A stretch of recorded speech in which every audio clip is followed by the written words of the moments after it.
নমস্কাৰ, মোৰ নাম মধুমিতা ভদ্ৰ।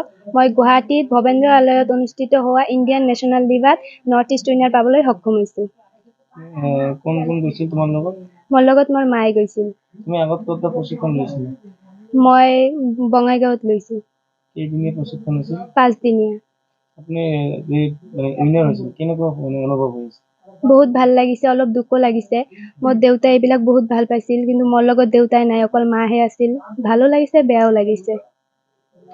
তুমি এতিয়া ৰাইজক কিবা আহ্বান কৰিবা বা কি ক'ব বিচাৰা ৰাইজক?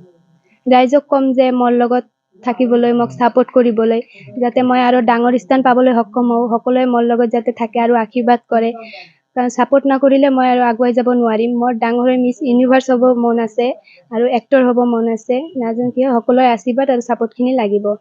তোমাৰ ঘৰ ক'ত আছে? মোৰ ঘৰ ছাপোৰ্ট গ্ৰামৰ কত্তিমাৰী। কোন ক্লাছত পঢ়ি আছে? মই ফাৰ্ষ্ট ইয়াৰ। পৰিয়ালৰ পৰা কেনেকুৱা সমৰ্থন বা ছাপোৰ্ট পাইছে?